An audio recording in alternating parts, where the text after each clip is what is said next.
Uhum. Boa noite.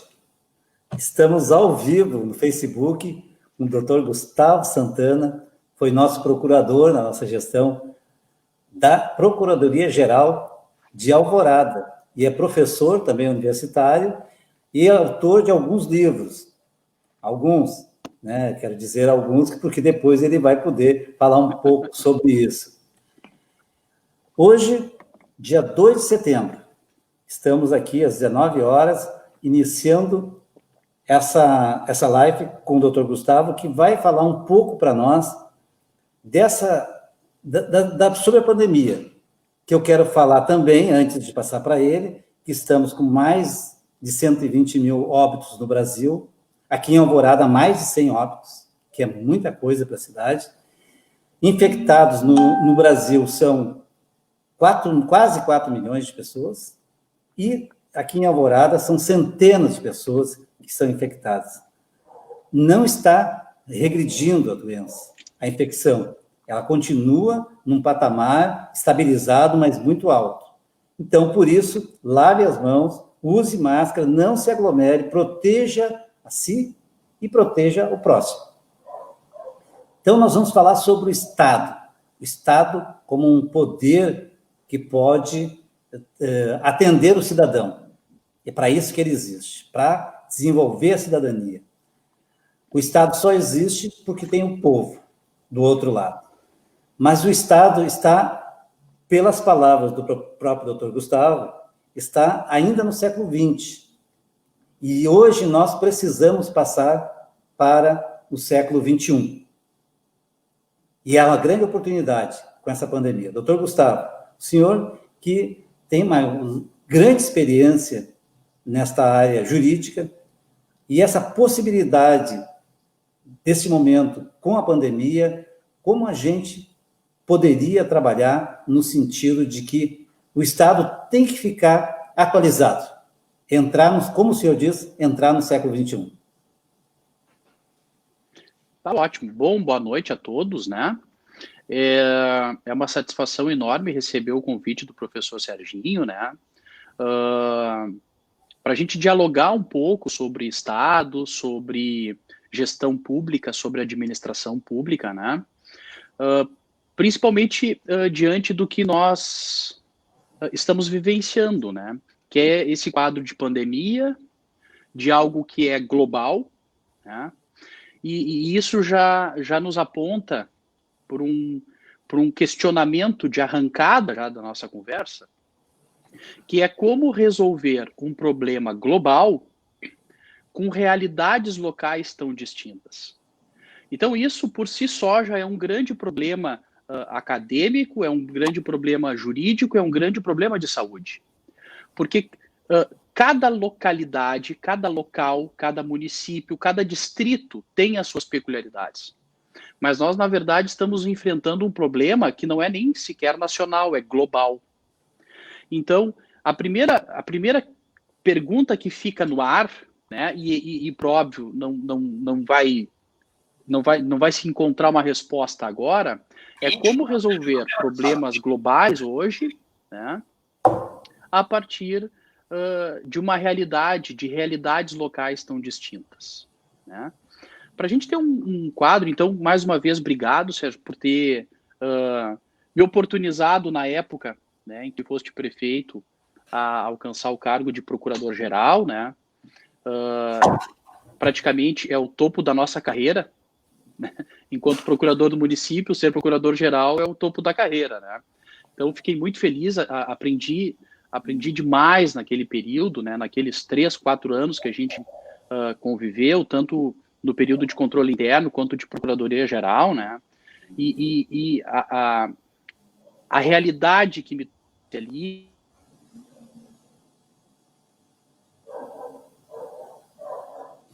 Gustavo...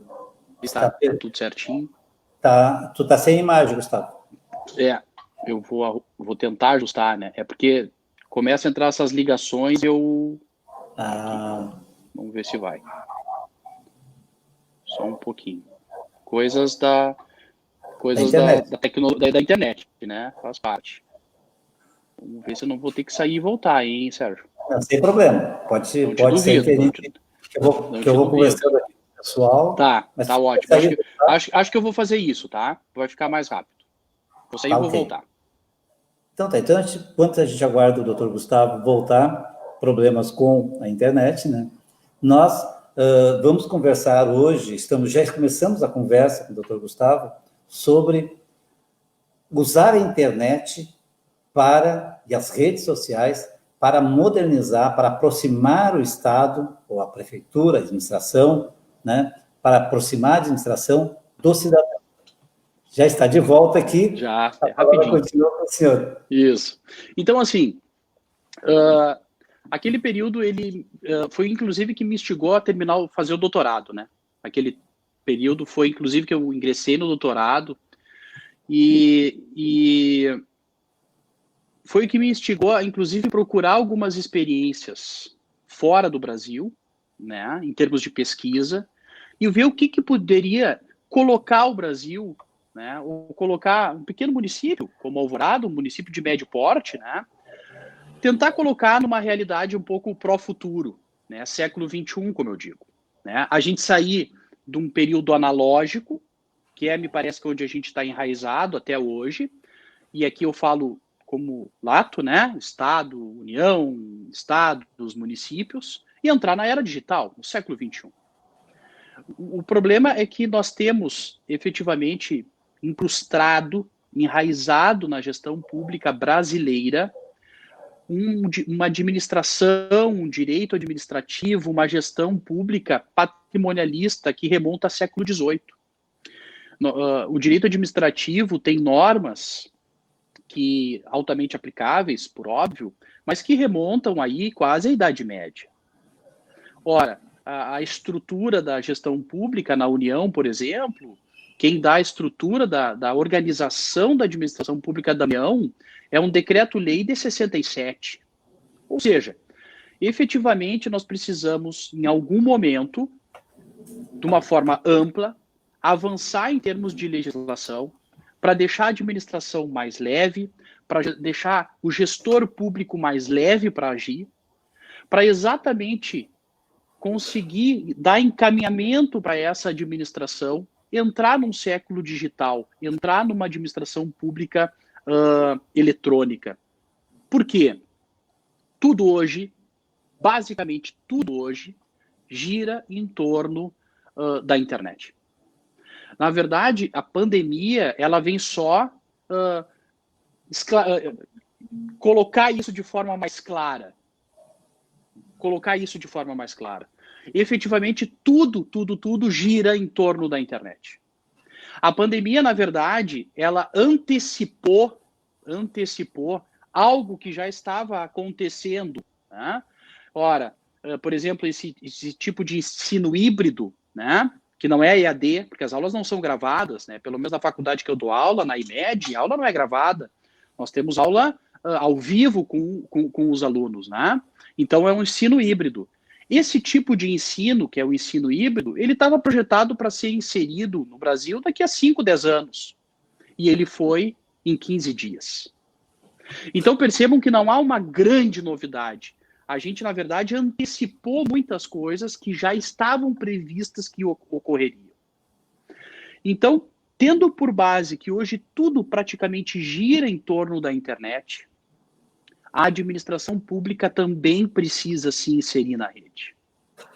Hoje, se consegue praticamente acesso, não só às redes sociais, mas a basicamente tudo que existe através do smartphone ou de um computador. Contudo, parece que tudo que vai se buscar dentro da gestão pública ainda tem que ir até a sede da prefeitura, pegar uma ficha, esperar gerar, chamar, entregar. Então, assim, é esse descompasso entre uma realidade social e uma realidade em termos de Estado que afasta o cidadão da democracia, que afasta o cidadão da gestão, que afasta o cidadão do prefeito, do vereador. Então, é cidadão versus prefeito, é cidadão versus vereador. Por que não há essa conexão? Essa conexão, na verdade, aí um pouco do estudo que eu venho feito durante alguns anos, porque desde o mestrado eu estou fazendo esse estudo, essa falta de conexão, ela não é de hoje, ela é de décadas, né? A gestão pública nacional, ela foi implantada por Portugal pronta, ela não foi construída no Brasil. A administração pública nacional veio pronta de Portugal, né? Na verdade, a gente no direito administrativo estuda muito direito francês, mas só para terem uma ideia do direito que a gente está falando, da onde surgiu o direito administrativo francês no Brasil? Napoleão Bonaparte. Napoleão Bonaparte ocupa toda a Europa e implanta a gestão pública francesa dentre os países, o Portugal, e Portugal, quando ocupa o Brasil, né, quando invade o Brasil, ele implanta para dentro do Brasil a administração pública francesa. Por isso que nós temos muito da França. Só que uma coisa é a França do século XVIII, da Revolução Francesa, ou um pouco posterior, Napoleão. Outra coisa é a França 2021. Né? Mas parece que nós não. Parece que nós nos contentamos com aquela forma de gestão lá de 1800, de 1900. E é isso que a gente precisa renovar. Nós precisamos oxigenar. E como é que hoje a gente oxigena? Como é que a gente vai conseguir se aproximar ou se reaproximar do cidadão? Aí, claro, é uma pesquisa que eu venho fazendo, pelo menos no meu olhar, na minha perspectiva, hoje o que pode nos aproximar do cidadão é a internet. Hoje o que pode nos aproximar em termos de gestão pública, em termos de Estado, é a rede social, né? É o Facebook, é o Instagram, são enquetes que a gente faz, né? Dentro lá do Facebook, às vezes o Senado faz enquetes, quem segue o Senado, quem segue a Câmara, né? Faz enquetes para saber algumas opiniões, enfim. Por quê? Porque basicamente hoje, não digo todos, mas quase todos, o percentual é muito grande, quase todos têm hoje uma página no Facebook, tem lá o seu Instagram, e pode seguir, por exemplo, mas por que segue vários atores e não segue a prefeitura? Que é onde emite certidões, onde a gente tem acesso a documentos importantes, né? Por quê? Porque parece que o Estado hoje não quer se modernizar a esse ponto. Então, é importantíssimo o Estado, a administração pública, a União, estados, municípios, entrar efetivamente na rede para se aproximar do cidadão. E olha só, Sérgio, por mais paradoxal que seja, eu até renovei essa pesquisa, eu fiz um artigo com a minha orientadora, a gente encaminhou agora para uma revista. Por mais paradoxal que seja, há um subsídio, inclusive, havia um subsídio por parte da União, do governo federal, para adquirir smartphones, né? Mas a grande maioria das páginas do Estado, União, Estados e Municípios, ela é feita para desktop, para computador de mesa.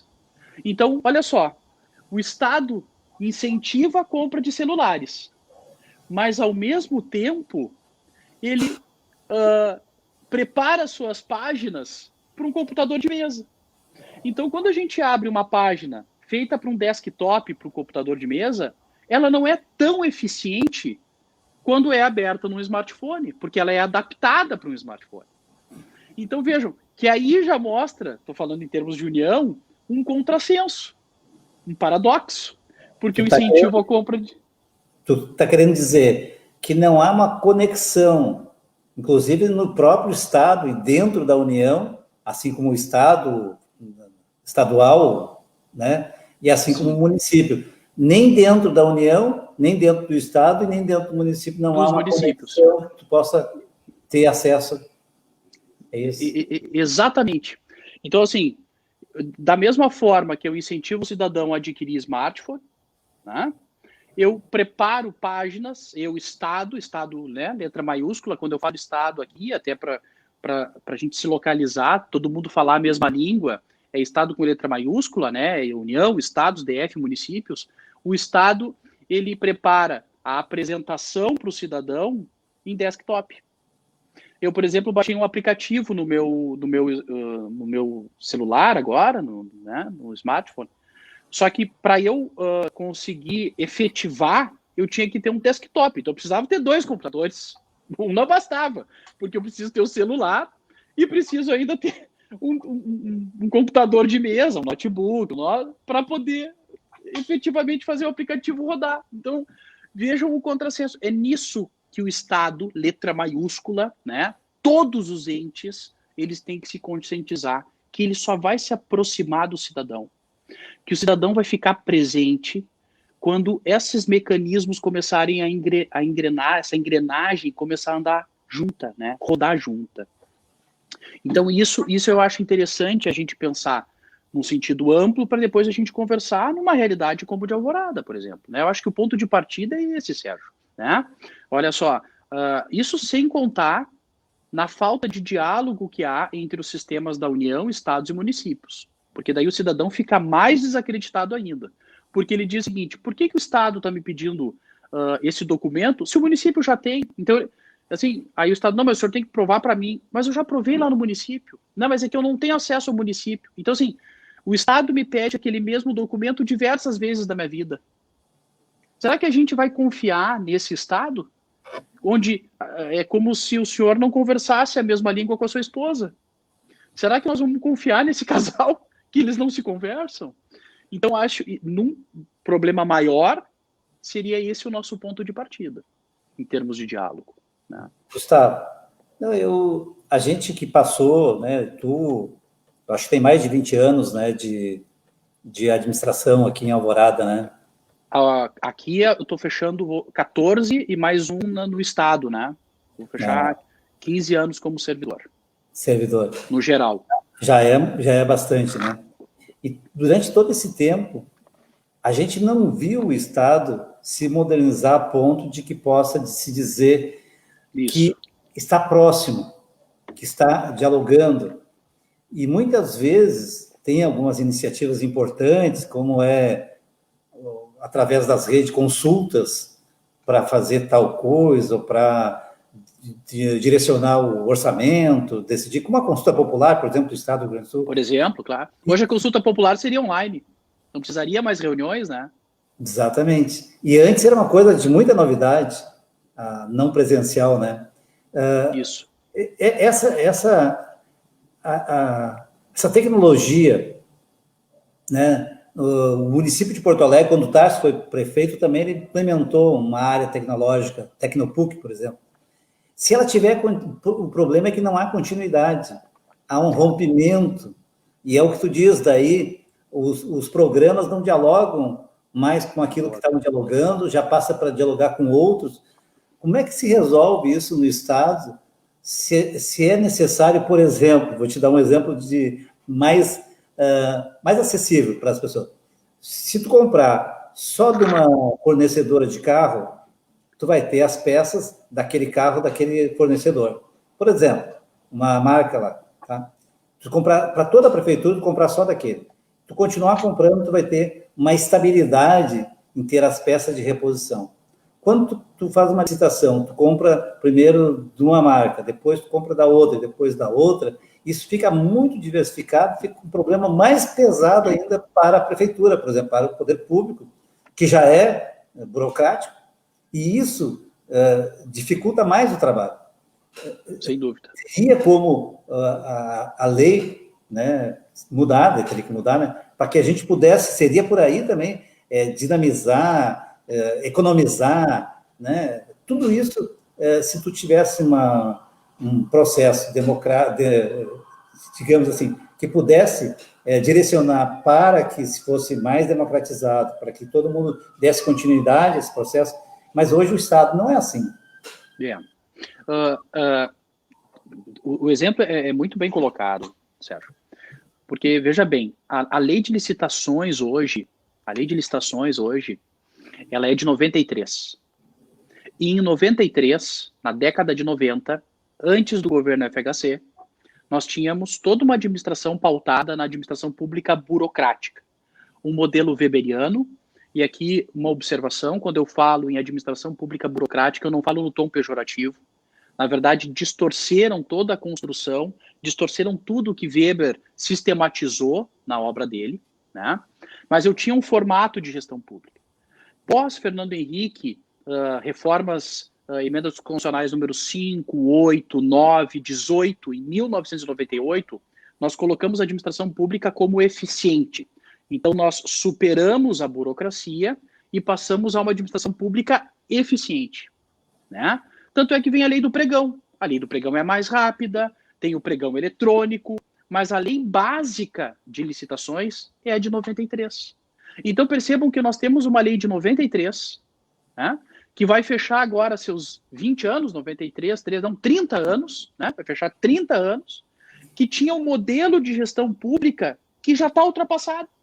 Mas a lei, desde 98, vamos supor assim, a lei de 93, desde 98, quando se implantou no Brasil a administração pública gerencial, pensando na eficiência, a lei de 93 ficou defasada. Então, a lei de 93, ela viveria por 5 anos. Depois de 98, ela já deveria ter sido reeditada, né? Reformulada, desculpa, melhor dizendo, né? E não, até hoje ela é assim. Então, esses problemas, como, por exemplo, os municípios, a cada licitação vem um carro novo. E aí, você não consegue mecânico, porque cada carro tem uma mecânica distinta, né? E você não consegue padronizar os veículos, você não consegue aproveitar as peças de um no outro, porque às vezes dá um acidente, dá perda total, né? E aí dá perda total na lateral do veículo, mas tem os pneus, tem a porta, tem, né, o limpador de para-brisa, mas não consegue se aproveitar, porque cada carro ficou de uma montadora. Então, esse tipo de coisas práticas que a gente vive na realidade, a lei precisa se modernizar. E tem uma lei nova de licitações pronta no Congresso, só que ela não é votada. Há algum tempo ela já está ali, próximo para ser aprovada, e não é votada. Olha que interessante, eu vou dar um exemplo de Portugal, né, um país com uma realidade próxima, né, não digo em número de habitantes, mas em termos de vivência, né, mesma língua e tudo mais. Para terem um exemplo, como a gente poderia já pegar um exemplo prático, vivenciado em Portugal, que seria excelente. Em Portugal, se tem uma grande empresa participando de uma licitação. E ela oferta um valor. E tem 5 pequenas empresas participando daquela licitação, que ofertam, consequentemente, valores maiores, porque a grande empresa ela consegue...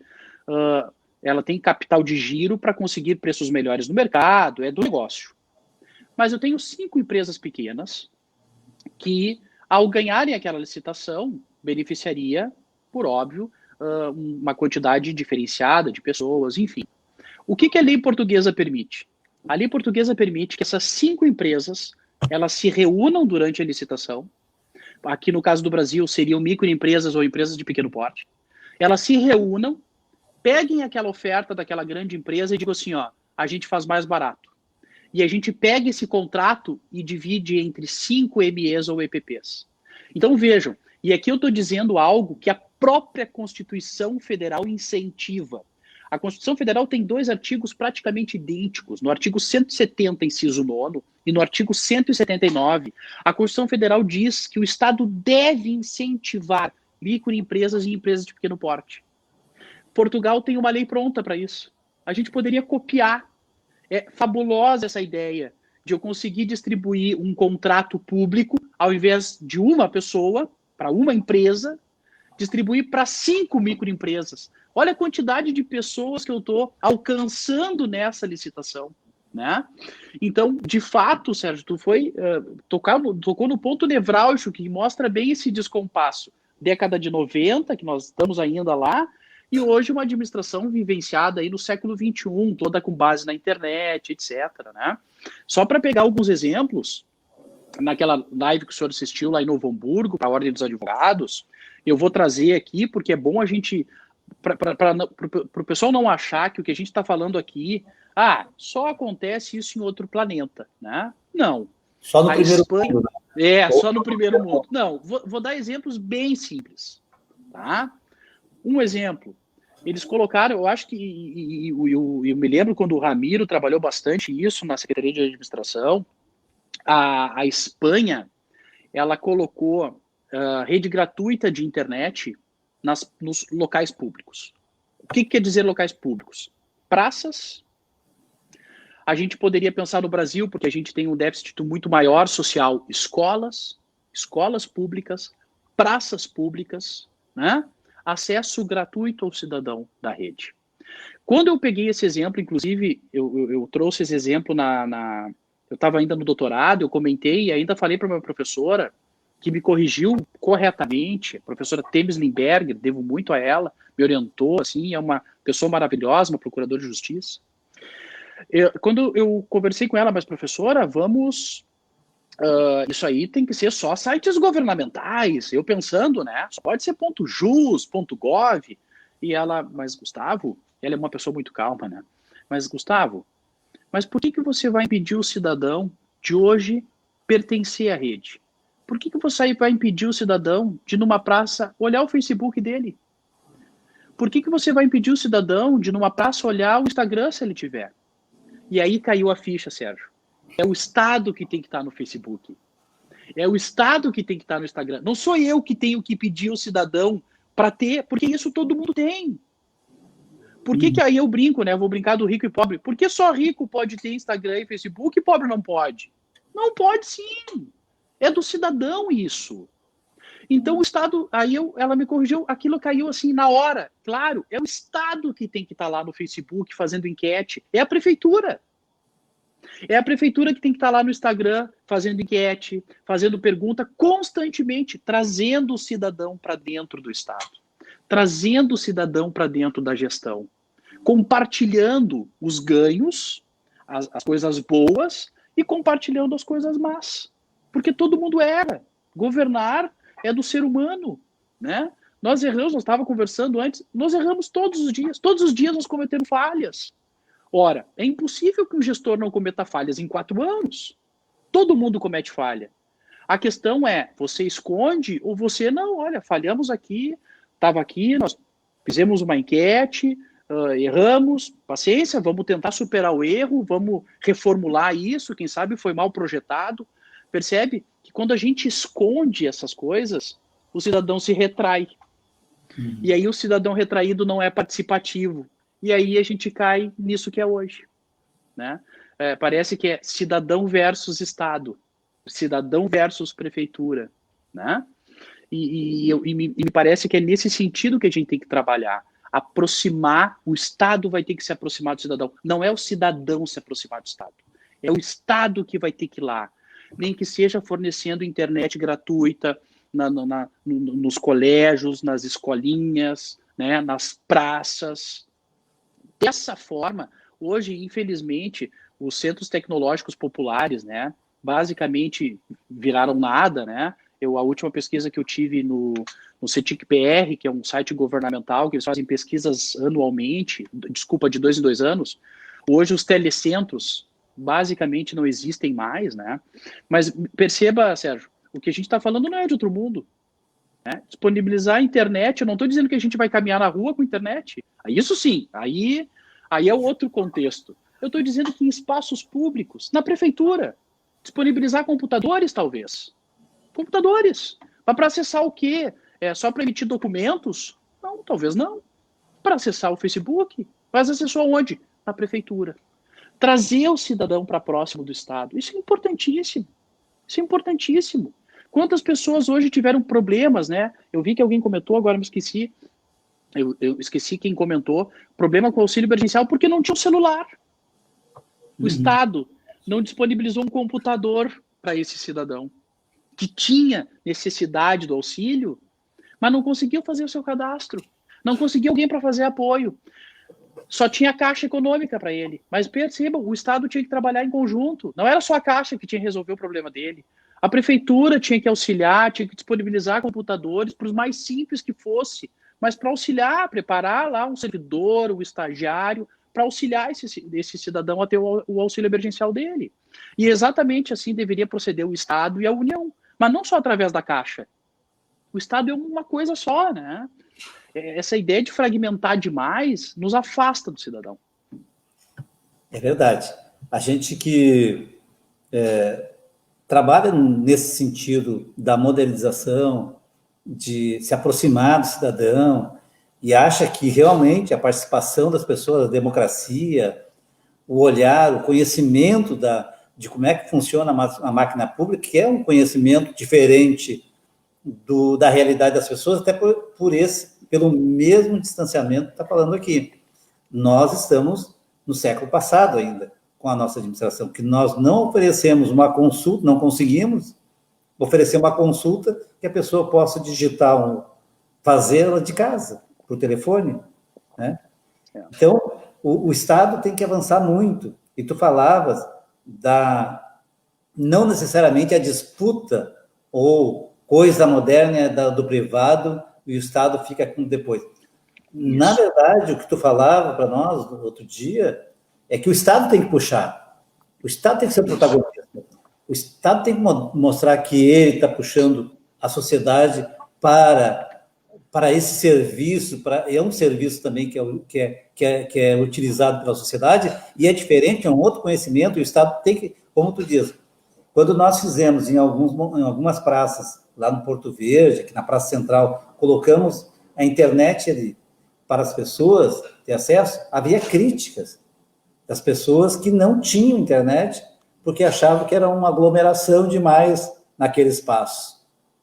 Mas, na verdade, é uma proximidade do Estado, porque é um espaço, quando tu não tem um cidadão de bem na praça, ele estaria sujeito a qualquer outra coisa, porque as pessoas vão sentindo esse espaço, vão se afastando desse espaço. Então, é importante que o Estado ofereça, além da praça, né, condições para as pessoas estarem lá, outros equipamentos que possam, inclusive, dar prazer das pessoas. Na verdade, uma praça era para ter um campo de futebol, te dá prazer, ter uma academia de ginástica, e pode ter a internet que te dá prazer também, olhar o Facebook, também, o Instagram, sem dúvida. Ou ficar conversando com alguém, né? Então, essa modernização do Estado que a gente sempre deixa para o privado fazer primeiro. O Estado está deixando isso. Como é que se moldaria um trabalho que pudesse, né, reverter isso? Se não puder andar na frente, mas andar... Lado, né? Claro. Hoje, há uma dicotomia muito grande entre Estado e privado, né? Público e privado. Há uma dicotomia extremamente assim, como se o público trata de algumas coisas e o privado trata de outras coisas, né? Como se fossem coisas distintas. Se a gente for ler a Constituição, por exemplo, como um todo, a gente vai ver que Estado, público, né? Estado, o público e o privado, na verdade, eles convivem. Eles não são a água e óleo, né? Água e azeite não se misturam de forma alguma. Pelo contrário, todas as experiências que se tem em termos de modernização de gestão pública para dentro da internet, digitalizando a gestão pública, ela trabalha em parceria com o privado. Ela trabalha compartilhando dados, e aí cuidado, né? Não é dados sensíveis, não é dados sobre raça, não é dados sobre saúde, não é dados sobre sexo, né? São dados que a iniciativa privada possui, como, por exemplo, que tipo de bem está sendo consumido num determinado momento, será que efetivamente o Estado pode, de alguma forma, ajustar a sua condução para a aquisição desse bem, ele é fundamental ou não, enfim. Mas o fato é que o Estado deve trabalhar compartilhando informações com o privado.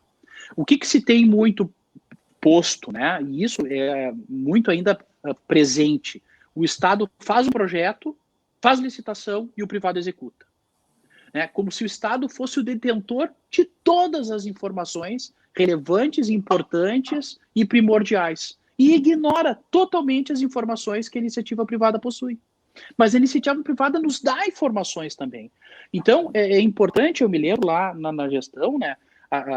Na sua gestão, não era público versus privado. Se a gente continuar nessa fala de público versus privado, bom, nós vamos continuar no mesmo século. Hoje o público trabalha com o privado e o privado também precisa do público. Mas o público também tem que se dar conta que ele precisa do privado. Sem o público, o privado afunda e vice-versa. Então, nessa ideia, se vai se trabalhar em conjunto com a iniciativa privada também tem informações relevantes que interessam ao Estado. E hoje o Estado ignora isso. Ignora porque ele acha ainda que é, né, o único detentor de todas as informações. Leviatã, de Thomas Hobbes, né? O Estado é o único detentor de tudo e a gente deve temê-lo para respeitá-lo. Então, essa visão hobbesiana, ela precisa ser um pouco mais abrandada, ela precisa virar um pouco mais russoniana, né? Um pouco mais, assim, romancista, e aproximar o público do privado, e não ir contra, né? Como me parece que toda a construção deu uma travada, né? Me parece que toda a construção das políticas e tudo mais é um versus o outro, ou eu faço e o outro executa, né? Então, essa interlocução entre público e privado é um diálogo muito importante, é extremamente importante. O privado pode auxiliar, ora, por exemplo, botar internet em praças públicas, o privado também se beneficia, porque ele vende. Ora, se tem uma classe social que não tem acesso à internet, ela não consome. Então, no momento em que essa classe social ela tem acesso à internet, ela consome. Então, bem para ele é importante isso. Então, vejam, são duas faces, né, da mesma moeda. E o Estado também é importante que essa pessoa acesse a internet, porque daqui a pouquinho ele vai ter acesso a pessoas que ele nem sequer sabia que existia. Então, quando eu trabalhei lá na tese, é muito importante. O Estado tem que estar em rede e na rede. O Estado tem que trabalhar em rede interna, ou seja, junto com os municípios, estados e União, trabalhar em rede com seus próprios entes. O Estado tem que trabalhar em rede com a iniciativa privada, não acima nem abaixo, em rede com a iniciativa privada, trocando informações, claro, informações não sigilosas, dados que não são sensíveis, mas trabalhar em rede com a iniciativa privada, e deve trabalhar na rede. Na rede é que hoje está a grande maioria das pessoas. Ora, investigações da polícia começam aonde hoje? Nos Facebooks, para saber a declaração do imposto de renda é uma coisa e a ostentação do Facebook é outra. Então, tudo ali, hoje, investigação através de crimes cibernéticos e tudo mais. Hoje, muito circula efetivamente nas redes sociais. E o Estado tem que estar lá. E é muito interessante, eu até até deixei de fácil acesso aqui, esse livro do Stefano Rodotà, aqui, ó, A Vida na Sociedade da Vigilância. A Vida na Sociedade da Vigilância. E o primeiro capítulo desse livro, do Stefano Rodotà... Coloca de novo aí, doutor Gustavo. Põe aqui, ó, do Stefano Rodotà. É um livro que não é muito caro, acho que, sim, para livro, né? Stefano Rodotà não é propriamente um livro jurídico, né? É um livro que trabalha sobre internet, sobre o século XXI, sobre privacidade, sobre segurança de dados. Legal. E o primeiro é um italiano, esse italiano, Stefano Rodotà, ele já escrevia sobre internet na década de 70, 80. Então, assim, é incrível o que ele traz, engrandece essa obra. E no primeiro capítulo, ele exatamente trabalha essa ideia, cidadão-estado, né? E ele tem um parágrafo, né, num determinado momento, que é muito interessante, porque ele diz o seguinte: o Estado precisa ser transparente para se aproximar do cidadão, para colher dados, para esse... Aliás, ele nem vai colher dados se o Estado for transparente. Se o Estado for transparente, o cidadão vai fornecer dados ao Estado, porque ele quer melhor transporte coletivo. Então, quanto mais dados ele entregar ao Estado, mais o Estado vai, por exemplo, cobrar de uma empresa que explora o transporte coletivo para cumprimento de horário. Então, quanto mais transparente for o Estado, mais o cidadão se sente confortável em fornecer dados ao Estado, e esse Estado, então, começa a trabalhar em prol de políticas públicas, em prol de serviços ao cidadão. Quanto menos transparente for o Estado, mais o cidadão fica receoso em se comunicar com o Estado. Mais o cidadão fica com medo de fornecer dados ao Estado. Mais dificuldade o Estado tem em promover políticas públicas. Então vejam que parte da transparência. Eu dei uma tarefa para os meus alunos essa semana, eu perguntei a eles quantos cliques eram necessários entrando na página do governo do Estado, ou no da Prefeitura de Porto Alegre, porque eram licitações que envolviam a orla, a concessão do mercado público e a rodoviária. E eles estão buscando quantos cliques são necessários para se chegar ao edital de licitação. Ora, é muito simples. Se eu preciso de 12 cliques para chegar no edital de licitação, isso não é transparência. Isso é publicizado. Está lá, precisa ser 12 cliques para chegar no edital. Se eu consigo chegar no edital de licitação em 2, 3, 4 cliques, isso é transparente, porque é de fácil acesso. Eu dou esse exemplo para eles porque a gente consegue diferenciar transparência de princípio da publicidade. Publicidade é você jogar lá, não, mas está lá, está na rede, o nosso edital. Está? Sim, aí você tem que dar 22 cliques. Você não vai buscar, né? Você é um ser humano, você não é um robô. Agora, se você tem acesso a um edital em 4 cliques, em 3 cliques, em 5 cliques, isso é um estado transparente. Então, eu pego esse exemplo, eu deixei essa pesquisa para eles fazerem, exatamente para a gente perceber a diferença entre transparência e publicidade e para demonstrar o quanto é importante. Quanto mais transparente o Estado for, mais vai ter o cidadão ao seu lado. Mas o que nós temos hoje? O Estado cobrando do cidadão e não dando a troca. Qual é a troca? A transparência.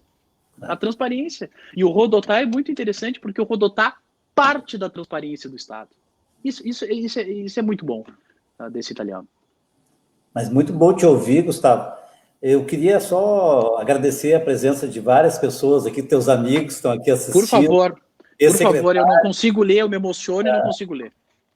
Mas assim, ó, a Viviane Tausch, que trabalhou com a gente ali no gabinete. Sim, a Heloísa, a Viviane. Lá do Florestan, foi diretora. Do Florestan.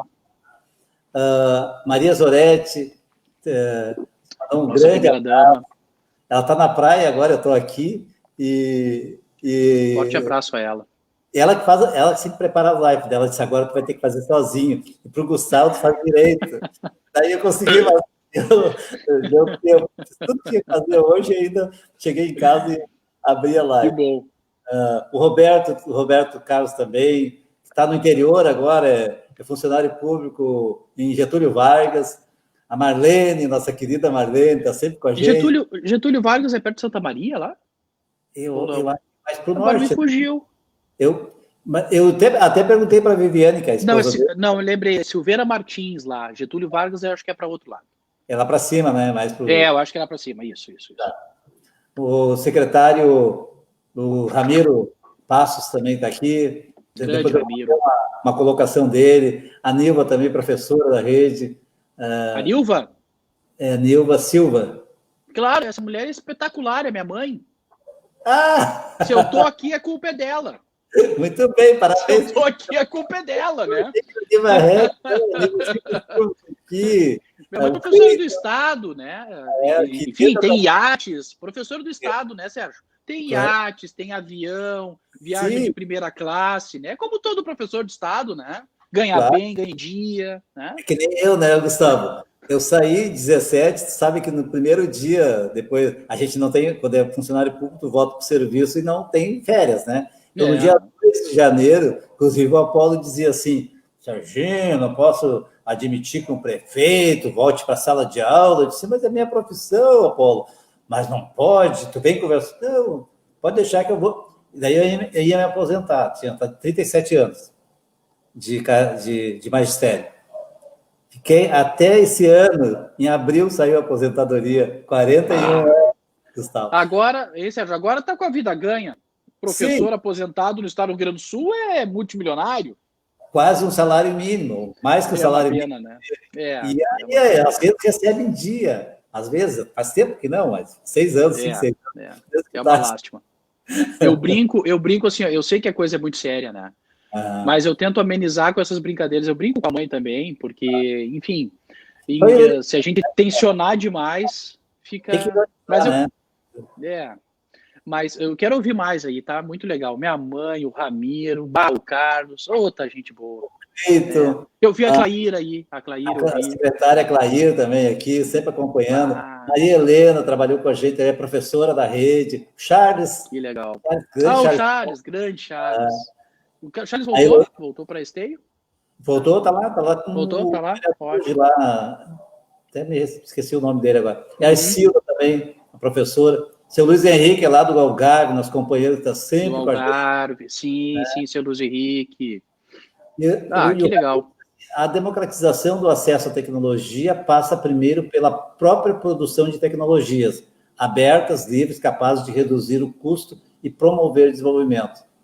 A Rosane também trabalhou conosco ali na administração. Sim, ali na entrada. A Rosângela Barros, Sargento Barros. O Ramiro está aqui de novo. Ó.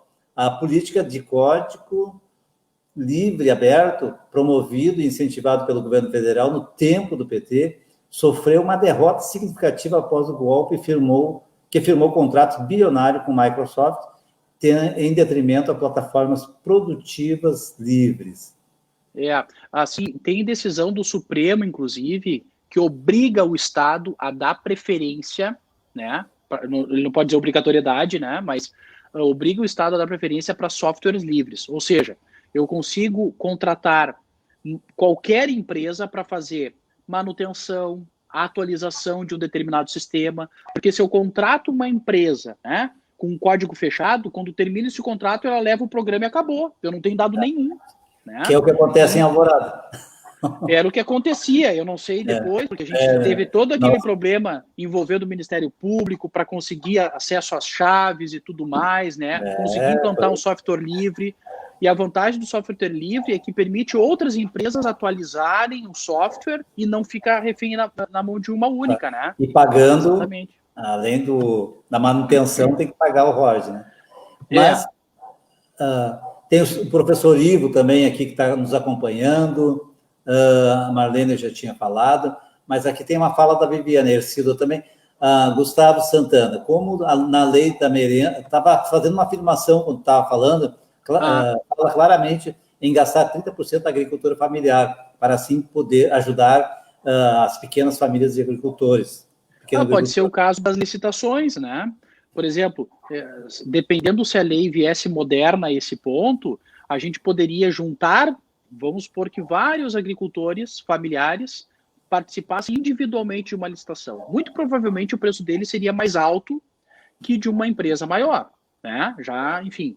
Mas se eu conseguisse reunir aqueles agricultores, pequenos agricultores, né, agricultores familiares, e transformar a proposta deles mais baixa, eu contrataria eles. Eu faria um tipo de um consórcio de pequenos agricultores e conseguiria, então, beneficiar várias famílias, ao invés de uma empresa só. Né? Isso, por exemplo, é um exemplo que Portugal, né, na sua atualização da lei de licitações, implantou. Eu estou lembrando agora de uma outra situação do governo do Estado. Hoje eu estava na casa do seu Moacir, ali da Rua Ipiranga, a rua mais bonita da cidade de Alvorada é a Avenida Ipiranga, que o pessoal fez uma parceria com a gente ali, e a gente conseguiu resolver o problema que era de uma emenda parlamentar do Henrique Fontana, lá de 2007, que girou em 2012, não tinha sido executada, e era uma confusão tremenda, tivemos que devolver parte dos recursos e fazer a rua, né? E a gente estava conversando lá com o seu Moacir sobre esta realidade, né? O quanto é difícil do Estado responder. E depois, mais adiante, eu vou fazer uma pergunta, que é aquela do Estado grande para pequenas coisas, sim. Pequeno para grandes coisas. Mas daí, estava conversando lá com a Estela, estava junto, estava a nossa pré-candidata Estela, o pré-candidato a vice, o Tiano Caduri, e aí nós estamos conversando sobre exatamente a questão econômica, né, para deixar a geração de renda aqui dentro da cidade. E o Estado fez, na época, o fornecer, na época que a Estela estava na administração do Estado, na gestão estadual, que era exatamente isso, era pegar pequenos produtores das regiões, alimentação para o presídio, por exemplo. O pãozinho que saía da padaria, que fica a 2 quilômetros do presídio, sai muito mais barato que uma empresa que vai fazer daqui de Porto Alegre e mandar para lá, que ganha, né? As grandes empresas ganham, daí saía de Gravataí e tinha que ter as sucursais por todo o estado, e aí o fornecer foi uma maneira muito inteligente de incentivar. E foi mudado a lei também das licitações para fazer isso. Tem que ter a legislação, porque a gente não pode fazer nada. Legal. Base legal, né? Mas foi conseguir fazer. Então, na verdade, tu tá falando aí, a gente poderia também, né, ter esse conhecimento, né, das prioridades das pessoas, daquilo que elas fazem, para a gente também fazer políticas para chegar próximo daqueles que produzem aqui, para o dinheiro ficar girando aqui dentro. Exatamente.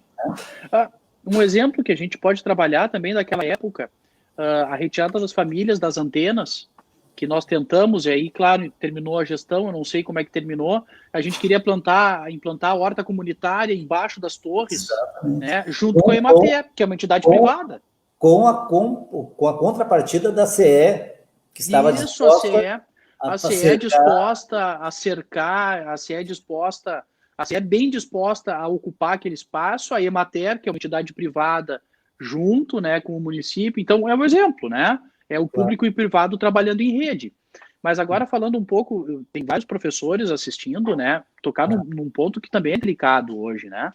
A falta de acesso à rede por parte das escolas públicas, dos alunos das escolas públicas, deixa eu fazer uma ponderação, eu me criei em escola pública, estudei em escola pública, só não consegui fazer a faculdade, mas todo o ensino fundamental, na minha época, 1º grau, 2º grau, né, na Escola Brigadeiro Francisco de Lima e Silva, lá em Porto Alegre, e depois na Dom João Becker, né, ali na Vereia API, foram as minhas escolas de base. Brigadeiro, ali no Jardim, é isso, ali perto do Jardim Tati, ali na Avenida do Forte, né, ali pertinho, ali, Brigadeiro Francisco de Lima e Silva. Ali eu estudei todo o meu 1º grau. Mas o fato é que hoje a pandemia, ela expôs uma realidade que às vezes fica incrustada. Muita gente não quer ver, né? Mas a falta de acesso à rede excluiu quem já era excluído por outros falhas sociais, como moradia, lazer, alimentação, transporte, etc., né? Mas a falta de acesso à rede expôs uma outra verdade muito grande, que é a falta de rede. Hoje, a falta de acesso à internet excluiu uma quantidade enorme de crianças de acesso ao ensino. Então, vejam que a gente chama hoje de influ-excluídos, né? Ou brecha digital, são os nomes técnicos, né? Brecha digital ou influ-excluídos. É essa gama, por exemplo, e hoje nós vamos colocar os alunos de escolas públicas que simplesmente não tiveram acesso à educação no ano de 2020. Ou por falta de acesso a computadores, ou por falta de acesso à rede. E eu vou só pegar um exemplo de escolas públicas, tá? Porque só para a gente achar que isso não ocorre também na iniciativa privada, na IMED a gente contribuiu com vários alunos que trabalham, pagam o estudo, né, usam o dinheiro do estágio para praticamente pagar a faculdade, não sobram praticamente nada, e com a pandemia eles usavam a internet da faculdade. E aí vários professores, inclusive, doaram computadores, doaram celulares para os alunos poderem ter acesso às aulas, porque na rede privada as aulas não pararam. Mas na rede pública, ele expôs essa diferença que há de forma muito substancial, né? Que é simplesmente a falta de acesso à educação por não ter o meio de acesso. Computador ou smartphone ou um tablet, né? Não precisa nem ser telefone, pode ser tablet, não precisa usar para ligar, né? Ou um tablet e a falta de acesso à internet. Então, esses influ-excluídos que 2021 trouxe para nós, aqui no Brasil, 2020, desculpa, né, trouxe para nós, ele abriu uma ferida que estava escondida.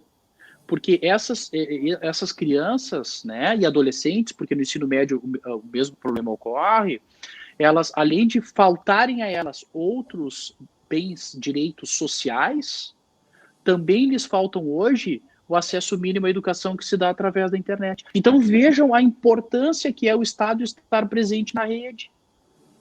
Fornecer rede, fornecer caminhos para essas pessoas interagirem. Porque às vezes a rede, né, Sérgio, ela possibilita a gente colocar um link, ver uma experiência que na aula a gente não vê na prática. mas acessa um link no Google, e é uma experiência que às vezes as crianças não veem na prática, a gente se esforça, né? O professor leva material de casa, não sei o quê, mas às vezes a gente grava, olha, mas como é que o professor fez? Eu não me lembro. Bota no Google. E a criança se lembra daquela experiência. Eu me lembro, o professor fez, era bem assim. E aí vai para a teoria, olha no livro. Então, é isso que eu acho importante. Pode falar, pode falar. Que é mais um instrumento no processo, né, de conscientização e de conhecimento. Na verdade, a internet... E quando tu está falando assim, me vem mais na cabeça, porque até o final do ano passado, teve greve, mas antes da greve, eu estava dando aula para a EJA e para o ensino médio, e também para o 8º ano. E era isso mesmo. Se tu não direciona para que tu quer a internet, os momentos que tu tem, e são assim fantásticos, esses momentos com a gurizada, entende? Porque eles têm um conhecimento que é mesmo que se fosse, que não tivesse internet, chegasse na escola. Aquele conhecimento mais empírico e tal. Antigamente era assim. Hoje, eles têm um conhecimento que às vezes eu não tenho, talvez tu também não tenha, mas eles têm lá, porque estão só naquele meio deles, para aquilo que eles querem. Eles conseguem. Sim. Mas isso tem que entrar na escola não como punição, quando entra na escola, tirar o aluno da sala, é aproveitar esses equipamentos e fazer com que eles produzam, né, um resultado em benefício da educação deles. Perfeito. Então, é um processo muito legal e agora está desnudando isso. Por quê? Porque antes a escola não tinha a obrigação de cobrar coisas da internet, pela internet. Hoje a escola, eu acho que é um passo muito grande que está sendo dado, tu falava isso na outra live, eu quero esse passo grande que é antes de tu falar sobre isso, mas o passo da necessidade, aproveitar essa oportunidade, e a gente vai ver que é mais econômico ainda do que a gente está pensando, do que hoje está se gastando para fazer educação, para fazer uma série de coisas, se tu tiver a internet tu aliado. Mas deixa eu terminar de falar de mais algumas pessoas aqui, Gustavo. Nossa hora já está chegando ao fim, então nós temos que falar sobre isso também, né? A Luciana Marques também passou por aqui, também deixou um abraço para nós. A Heloísa Helena, que eu já falei, que foi diretora lá do Florestan. Quero ver se tem mais. A Nilva, Gustavo, domínio do assunto, clareza, expressão, parabéns. Não, não vale. Ela não é imparcial. Ela não é imparcial. Não, mas é verdade. A Josi Furlan também, que mora lá na Minha Casa Minha Vida do Umbu, viu?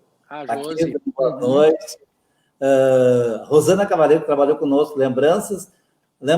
Foram anos em que se tentou fazer o melhor com pouco que tinha.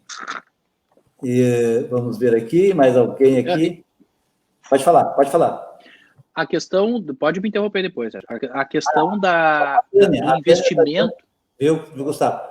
Deixa eu falar aqui da Tânia. Pode falar. Parabéns, meu genro. Gustavo, é a segunda mulher que eu tenho que amar nessa vida, né? É a terceira, porque é a minha sogra. Então eu tenho a minha mãe, a minha esposa e a minha sogra, né? São as três que eu tenho que tratar bem. E a minha filha, né? Nossa, se botar todas, vai ser muito mais. É só mulher nessa vida. Eu vou falar só das que estão conectadas por enquanto, porque daqui a pouquinho a Giovana também vai estar conectada, né? Mas uma coisa é fato, Sérgio, o investimento na rede, ele é um investimento de arrancada, mas ele é um investimento que depois você atualiza, porque ele necessariamente vai precisar de atualização, modernização, etc. É um investimento de arrancada, mas é um investimento que permanece. É um investimento que fica, né? Então, me parece que o investimento em tecnologia, de forma alguma, é um investimento perdido.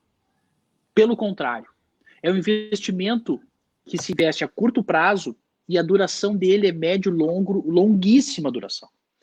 A ideia, por exemplo, nós professores temos que nos aproximar dos alunos através da rede. Nós, na faculdade, tem diversos professores diversos alunos que, se a gente está dando aula, ele está no WhatsApp, está lendo e-mail, enfim, está conversando com alguém.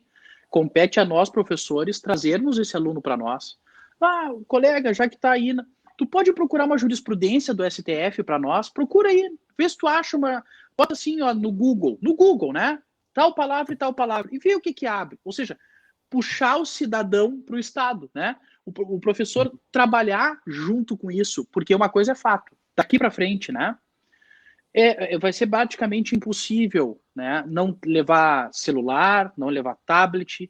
Essa ideia, né, que nós tínhamos da nossa época, eu vejo hoje, lá na ponta de fora, eu vejo pela minha filha com 4 anos, né? A realidade deles é distinta. E nós temos que trabalhar com essa realidade para nós não ficarmos excluídos, Sérgio. Para nós, eu no futuro, daqui a 10 anos, não ficar assim, esse professor é do século passado. Esse aí nem sabe funcionar em tal aplicativo. Então, assim, eu mesmo, e sou razoavelmente novo, tenho 40 anos, tenho que estar correndo atrás da máquina para me atualizar, senão a minha filha passa por mim, em termos de avanço tecnológico. E isso a gente, enquanto professores, nós vamos ter que nos ajustar muito rápido. E colocar os alunos na rede hoje, né, vai ter que aproximar o professor da rede e vai ter que tirar o melhor proveito disso. Uma coisa é fato, não se consegue hoje brigar com a internet. Isso, né, não colocar na rede. E isso hoje é quase intransponível. Então, bom, se é intransponível, nós temos que trabalhar com. Daqui a pouquinho fazer um aluno consultar no Google uma experiência que já está pronta, né? E daqui a pouquinho um espalha para o outro, que espalha para o outro, e daqui a pouquinho um tenta fazer em casa, e dali sai um cientista, sai um físico, sai um químico. Então, essa ideia, o grande Ricardo, né? O Ricardo também é outro imparcial, né? A gente se deu muito bem lá na tua gestão. Que tranquilidade contigo e com ele. Não, o Ramiro também, né? Olha, aqui foi boa a parceria, foi boa. Muito Mas boa, o fato né? é que Jair, hoje... Jair, um monte de gente muito boa, Leandro. Foi muito legal. Foi uma parceria muito boa, a gente foi até o fim, e quando terminou a gestão, né? Eu também no dia 2 estava na procuradoria, esperando o atual procurador-geral, tocando a vida, como qualquer servidor, não precisa ir contra, não precisa né, apagar dados do computador, não, né? Se toca a vida como tem que ser. Mas o fato é que hoje seria um grande avanço o Estado se aproveitar da pandemia e entrar na rede junto com os alunos. Aproveitar a rede junto com os alunos. O Estado deve auxiliar os alunos que não têm acesso à rede e ao computador. De alguma forma, ele tem que incentivar isso. Talvez até criando centros tecnológicos de descarte, porque um descarta, junta com o outro. Percebe, Sérgio? Olha que legal, né? Daqui a pouquinho se cria uma equipe de TI só para recuperar computadores velhos, usados, e distribuir para quem não precisa. É uma loja social da primeira-dama tecnológica. Fica uma dica, né? Daqui a pouquinho fica uma dica para uma futura lei. É uma loja social tecnológica. Porque eu, por exemplo, tenho 2 computadores aqui em casa que estão com pequenos problemas, mas para nós nos atualizamos, compramos outro, mas daqui a pouquinho alguém da TI consegue juntar, atualiza, compra não sei o que, daqui a pouquinho ele precisa comprar, porque ele já tem outra peça lá, e entrega para uma criança que não tem. Entrega para um adolescente que não tem. É uma loja social eletrônica. Exatamente. Né? E o Estado pode fornecer a mão de obra disso. Não me parece que há um problema nisso, né? Não, é super interessante agora que tu está falando, porque são coisas simples e de grande valor para aqueles que não têm, né? Tu sabe que nós compramos uma média de 40 laptop, um computadorzinho pequeno, e entregamos para as escolas na nossa gestão, né? E a ideia, quando a gente, porque foi uma história muito, nós sabemos, né, Ricardo? Né? O Ricardo sabe, mas Gustavo também sabe, e o Ramiro, da dificuldade por sair daquele sistema e entrar. Sair do sistema online, né? Conectado com os bancos. DOS, né? Saímos do DOS para sair para o sistema ao menos que botasse na rede, né? Foi um parto. Mas essa ideia, por exemplo, o que é uma administração, por exemplo, transparente? ela trabalha com, vamos supor, o descarte de materiais tecnológicos, que as pessoas não querem mais, computadores, mouse, etc. Certo? Olha só. E você expõe qual vão ser os critérios utilizados para distribuir isso. Porque se a gente diz, vai distribuir, beneficiar A, B ou C, sem dar os critérios, você não é uma administração transparente. Você vai ser uma administração transparente quando você colocar, olha, nós vamos fazer isso, os critérios de distribuição vão ser assim, assim, assim, as pessoas cadastradas estão aqui, aqui, aqui, né? Por exemplo, se dá os nomes das pessoas cadastradas, assim também há uma fiscalização por parte do próprio cidadão, se aquele cadastrado tem ou não acesso, né? O Estado deve fazer essa filtragem, o município pode fazer essa filtragem, e ele acaba distribuindo tablets, acaba distribuindo computadores, e aí o Estado junta público e privado, porque esse descarte é feito por cidadãos e empresas privadas. Daqui a pouquinho é uma empresa que vai modernizar, nós temos um distrito industrial, vai modernizar os seus aparelhos e nem quer. São computadores que talvez sequer precisem de alguma coisa. Eles vão chegar pronto para a prefeitura. E a prefeitura vai simplesmente fazer uma distribuição com critérios objetivos, claros, transparentes, que todo mundo vai ter acesso. Grande dica, Gustavo. Eu gostei muito, porque é uma possibilidade, porque, para mim, tá? Eu posso ter um computador, um laptop, que custa, foi o que a minha filha comprou agora, 4, 5 mil reais, tá? Para mim, normal. Para ti, ou para o meu genro, que é engenheiro, ele teve que comprar um negócio lá que custa quase 20 mil reais, não sei quanto lá, porque tem uns programas e tal. Se cada um tem uma necessidade, e a necessidade para quem está ingressando, para quem não tem, ela é, em tese, seria primária, né, para acessar, para poder... Isso seria muito inteligente, fazer esse reaproveitamento, porque tu pega um equipamento de 3, 4 anos que para ti já está ultrapassado, para mim estaria também já se ultrapassando, mas para aquela pessoa que está iniciando nessa vida, né, nessa conexão, ela é excepcional. Tem coisa até demais. Sem dúvida. E por que tem que ser transparente o critério? Porque se não for transparente, eu, Gustavo, não vou entregar o meu computador na prefeitura. Eu não sei para quem que a prefeitura vai entregar. Mas se eu, Gustavo, identificar que os critérios são objetivos, são transparentes, e eu consigo entregar lá na prefeitura e dizer assim, os critérios são esses, nós vamos avaliar, e vai seguir a ordem cronológica que está no sistema. O senhor pode clicar ali e saber quem está na fila, né? Cuidar sempre com os dados sensíveis, para não expor, eventualmente, nome de criança, etc e tal. Daqui a pouquinho se bota só as iniciais. Mas o fato é que daí o Estado só gasta, Sérgio, talvez para manutenção, arrumar esses computadores. Muitas vezes, né, essa área de TI é muito boa nisso, e ele vai gastar só com o fornecimento da internet.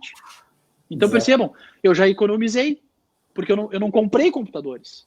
Eu disponibilizei vários que a iniciativa privada está disponibilizando para mim, que o próprio cidadão, ao invés de descartar, ou ao invés de dar, às vezes não sabe o que fazer. Eu, por exemplo, tenho 2 em casa, 3, não sei o que fazer.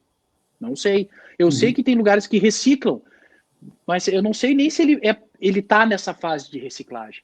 Daqui a pouquinho, ele só precisa de uma atualização e é o suficiente para aquele criança, ou melhor, adolescente, enfim, vai rodar o Facebook, que para ele é importante, outro cidadão, claro, vai rodar o programa da prefeitura, um aplicativo da prefeitura, percebe?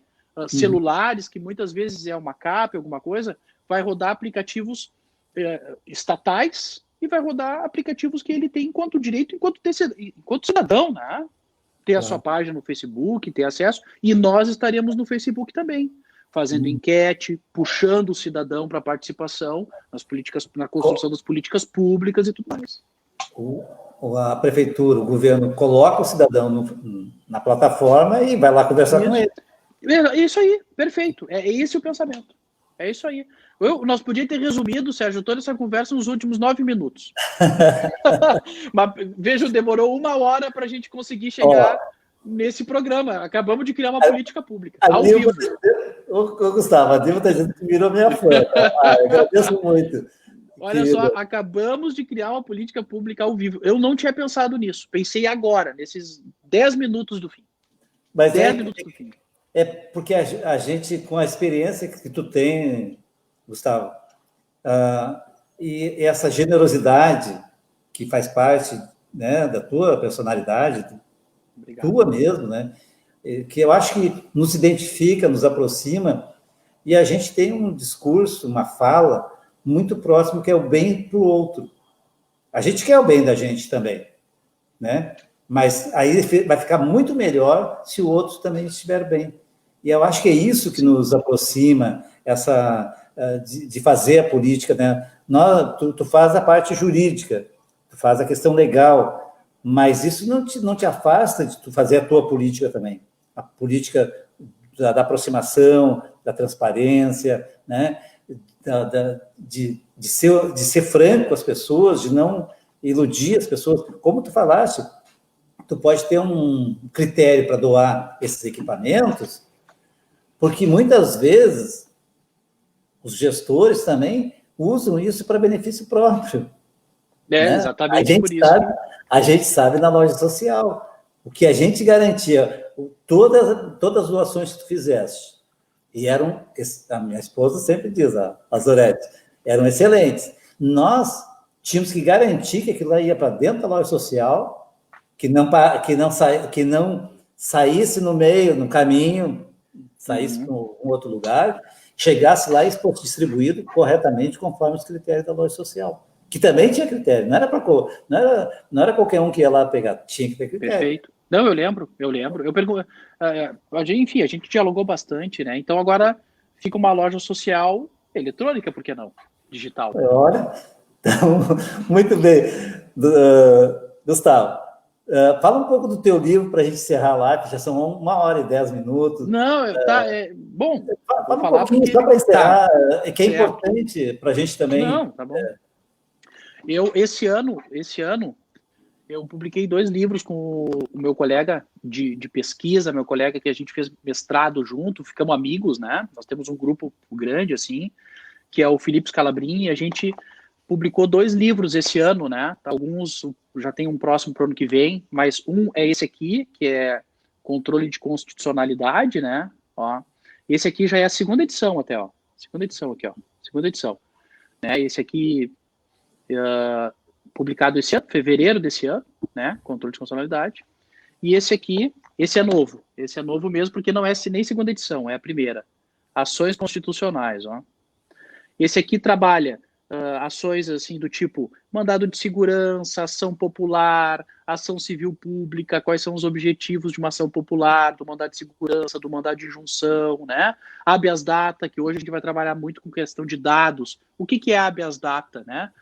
Eu posso ter acesso aos meus dados, se algum órgão governamental me impedir acesso aos dados, eu posso entrar com habeas data. Esse aqui, verdinho, trabalha com ação direta de inconstitucionalidade, trabalha com ação direta de inconstitucionalidade por omissão, por ação, enfim, trabalha com ações constitucionais ou controle constitucional para saber se uma lei é constitucional, não é constitucional, né? Se o Estado está sendo omisso, eu posso entrar com uma ação se o Estado é omisso em não publicar uma lei, enfim. São as 2 obras desse ano, né, que graças a Deus a gente conseguiu construir e publicar. Que bom, antes da pandemia ainda, a gente nem chegou a fazer lançamento, mas um dia a gente faz lançamento junto. O Ricardo botou esse texto aqui, que eu não consegui ler, mas vamos ler junto agora, tá, Gustavo? Atualização e modernização da administração pública é um desafio enorme. Diante dos entraves culturais, burocráticos e financeiros. Tem que haver um punho político muito forte para a solução necessária, contemplando o interesse. Sim, sem dúvida.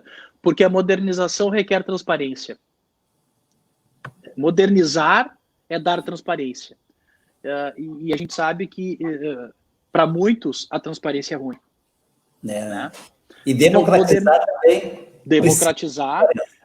Hoje, na minha perspectiva, na minha visão, no meu estudo, se democratiza estando na internet. Porque se você está na internet, você é transparente. É verdade. Não tem como estar na internet sem ser transparente. Então, se você vai para a internet, você fica transparente. Se você fica transparente, você democratiza. Se você não vai para a rede, você não democratiza, então você quer se esconder. Até a gente brinca. Eu não tenho Facebook. Ué, mas o que tu quer esconder? Cara, é uma brincadeira. É uma opção. As pessoas não precisam ter Facebook. Eu só dou de exemplo, né? Só para não ficar mal entendido, né? Eu só dou de exemplo, mas a gente brinca, né? Deve o quê? Né? Porque nem com pseudônimo, né? A gente brinca. Claro, porque a rede dá transparência. E a transparência democratiza. Eu acho que essas 3 coisas andam juntas. Democratização, rede, internet e transparência. E uma loja social de equipamentos eletrônicos. E social, né? De eletrônicos.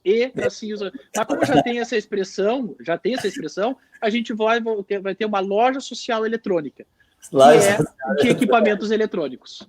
Vou levar em frente essa ideia, com certeza. Boa ideia, né? É boa ideia. E tomara que a gente consiga retomar a prefeitura para a gente poder, né, ficar mais próximo de novo, né, Gustavo? Novo, né? A gente ir para ali, eu quero, né, estou me colocando à disposição de voltar para a Câmara, né, e é um processo desgastante, sabe que a política tem um lado bom, mas tem um lado pessoal, né, que desgasta. Claro. Mas é o que a gente sabe fazer.